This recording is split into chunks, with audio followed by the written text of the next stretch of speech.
Menuntut ilmu akan mengangkat kebodohan diri kita dan juga orang lain. Orang yang paham agama telah mempelajari ilmu yang nanti dia akan bisa membedakan mana yang hak dan mana yang batil. Dia akan bisa membedakan mana halal dan mana haram, mana sunnah, mana bid'ah, mana tauhid, mana itu syirik. Semua kita akan kenali itu dengan ilmu.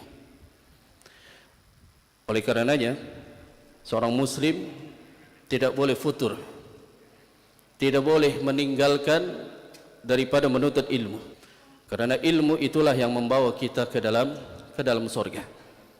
Inilah taman-taman surga, yang kita ingin berada di taman-taman surga, yaitu di Al-Jannah yang Allah Subhanahu wa taala sediakan bagi mereka hamba-hambanya senantiasa mengkaji Al-Quran dan juga sunnah. Ma'asyiral muslimin, pada kesempatan yang berbahagia ini kita ingin mengangkat sebuah poin dari tema yang telah ditetapkan di dalam kitab akidah oleh para ulama salaf. Di dalam kitab Syarh Sunnah, Al-Hasan Al-Barbahari rahimahullahu ta'ala telah menetapkan poin ini dalam kitabnya, yang mana beliau mengatakan al-asya' allati la tanfa bi amrillahi jalla wa ala, sesuatu yang tidak fana itu semua atas kehendak perintah dari Allah jalla wa ala. Oleh kerana beliau mengatakan wa kullu syai'in mimma jaballahu alaihi al-fana yafna illa al-jannah wan nar wal arsh wal kursi was surah wal qalam wal lawha laysa yafna syai'un min hadza abadan. Beliau ingin menjelaskan bahwa ada makhluk-makhluk yang Allah ciptakan, namun makhluk yang Allah ciptakan ini tidak akan fana. Maka beliau mengatakan yang tidak akan fana, yang pertama beliau menyebutkan surga dan juga neraka dan juga arsy, tempat beristiwanya Allah tabaraka wa ta'ala. Kemudian al-kursi, kemudian yakni tiupan trompet yang akan ditiup oleh malaikat Israfil, lalu kemudian al-qalam, kemudian al-lawh, tempat catatan takdir dari seluruh makhluknya. Dan semua ini kata beliau laisa yafna syai'un min hadza abadan, tidak akan pernah kekal, tidak akan pernah fana, dan dia akan kekal selamanya. Kemudian beliau menjelaskan kembali summa yub'atsullah al-khalqa ala ma amatahum alaihi yaumal qiyamah. Kemudian Allah akan membangkitkan seluruh makhluk yang mana dalam kondisi mereka nanti pada hari kiamat dibangkitkan sesuai dengan kondisi iman, amal soleh. Dia akan bangkit dari alam kubur-kubur mereka. Makanya disebutkan oleh Al-Imam Az-Zahabi rahimahullah, ketika Allah jadi membangkitkan umat manusia, masing-masing manusia akan bangkit sesuai dengan amalan mereka. Ada yang bangkit kemudian mengeluarkan dari lukanya itu merebaklah harum. Mereka lah orang-orang yang mati dalam keadaan haji dan umrah serta melafadzkan labbaik Allahumma labbaik. Kemudian ada yang dibangkitkan kembali, yang dia menusuk dirinya terus sampai menuju Allah. Inilah orang yang mati dalam keadaan bunuh diri. Ada yang mati dalam keadaan jalannya miring. Ini yang punya istri dua tapi tidak adil. Siapa di sini? Mudah-mudahan kita adil ya. Mudah-mudahan kita adil. Jadi sesuai dengan amal-amal mereka dibangkitkan. Wa yuhasabu wa yuhasibuhum bima syaa, nanti hisabnya dikembalikan kepada Allah sesuai dengan kehendak Allah. Fariqun fil jannah wa fariqun fis sa'ir, nanti kelompok ini yang dibangkitkan oleh Allah, manusia ini, ada yang bagian mereka masuk ke dalam surga, ada yang masuk ke dalam neraka. Karena surga dan neraka diciptakan untuk menempatkan dari makhluknya yang Allah kehendaki. Wa yaqulu li sa'iri khalqi mimma lam yukhlaq lil baqa kunu turaban, kemudian Allah berfirman, maka tetaplah yang akan tetap kekal dan dia tidak akan, yaitu fana. Naam jamaah sekalian, ini salah satu akidah, keyakinannya Ahlus Sunnah, bahwa siapa saja yang telah mendapatkan ilmu ini, maka hendaknya dia harus yakini makhluk-makhluk Allah yang tidak akan fana nanti sampai ya Allah kehendaki. Wa kullu syai'in mimma awjaballahu alaihi al-fana wa yabqa, semua sesuatu itu akan fana. Dalam firman Al-Quran dalam surah Ar-Rahman, Allah menyebutkan kullu man 'alaiha fan wa yabqa wajhu rabbika dzul jalali wal ikram. Allah sebutkan di surat Ar-Rahman pada ayat ke-26 sampai 27.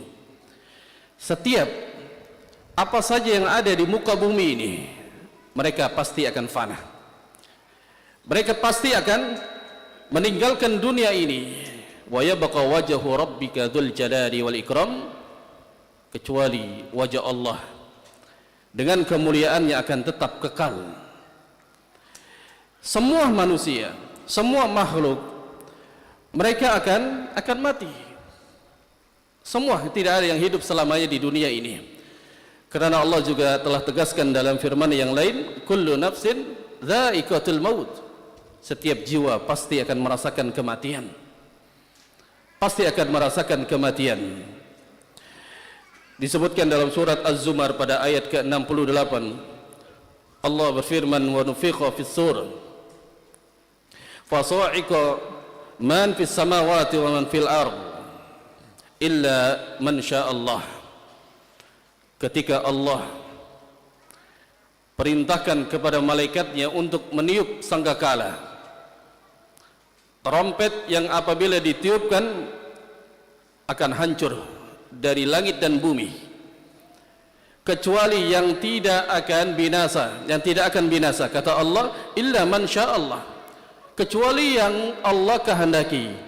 Maka kata para ulama, Syekh Saleh Al-Fauzan ketika menjelaskan kecuali siapa yang dikehendaki, ada dua pentafsiran. Yang pertama adalah al-malaikah, para malaikat, ini dikecualikan. Yang kedua, kata beliau, adalah surga, artinya adalah penghuni, orang-orang yang menghuni surga, mereka tidak akan pernah. Dan artinya jamaah sekalian, nanti di hari kiamat manusia akan dibangkitkan.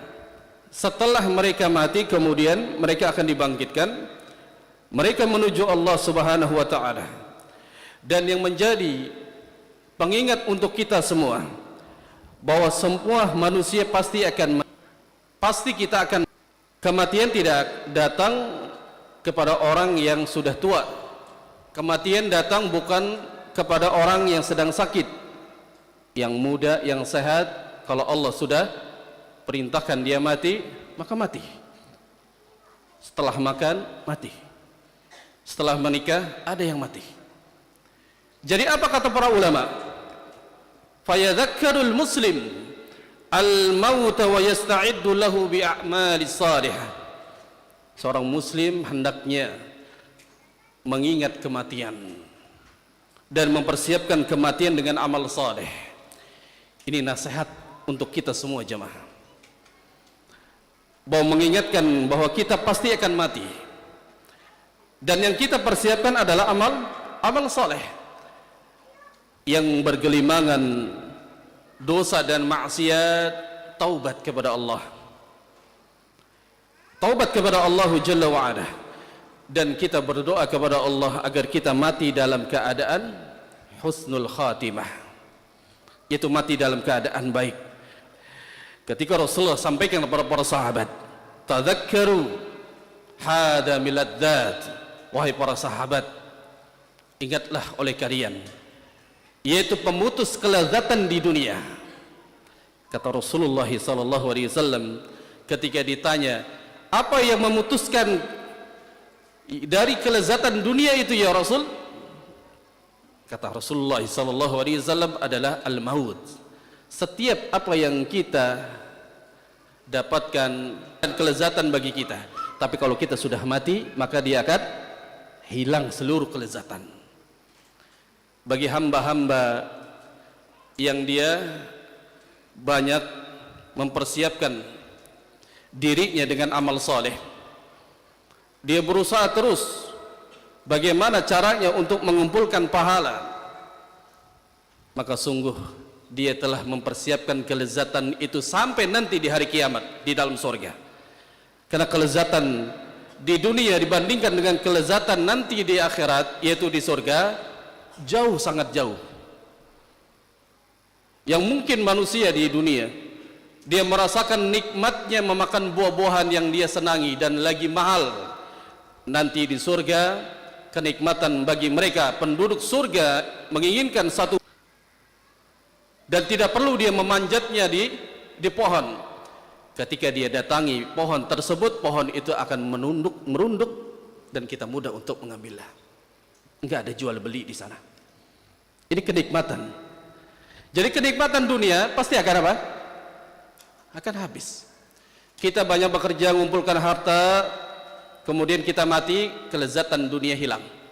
Nanti harta itu menjadi apa? Rebutan ahli waris. Maka yang punya harta, manfaatkan, gunakan di dalam jalan Allah. Jangan sampai itu akan membakar kita nanti di hari kiamat. Orang yang memiliki kesehatan, berikan, yakni waktu luang untuk ibadah kepada Allah sebagai persiapan untuk di hari kiamat nanti ketika kita dibangkitkan Allahu Jalla wa'ala. Nah, kemudian jamaah sekalian, pengecualian di sini yang disebutkan oleh Syekh Shalih Al-Fauzan, illa al-jannah wan nar wal arsh wal kursi, surga, neraka, kemudian arsh, kemudian kursi. Beliau menjelaskan fa innahuma la tafnayani wa la tabidani, bahwa arsh, kursi ini pun akan kekal dan dia tidak akan binasa. Khalaqahum Allahu bil baqa'i, Allah ciptakan keduanya ini akan terus tetap ada.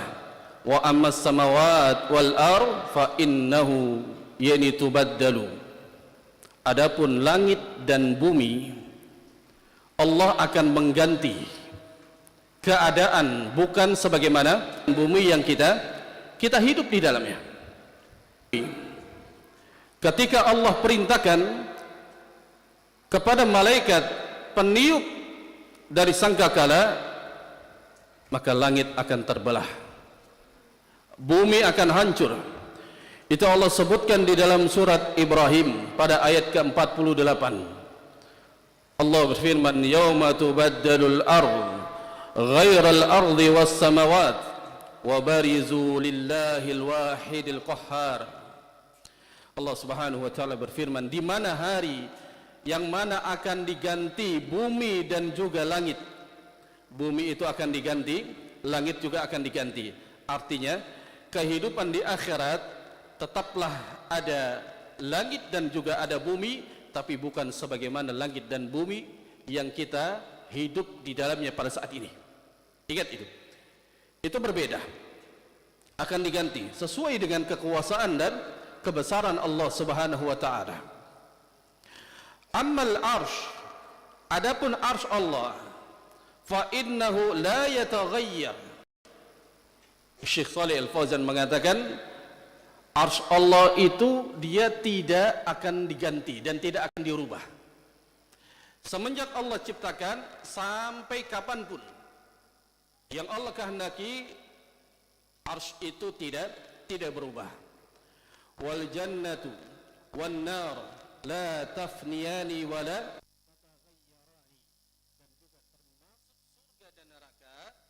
pun tidak akan dirubah dan tidak akan diganti. Dan ini ketakan.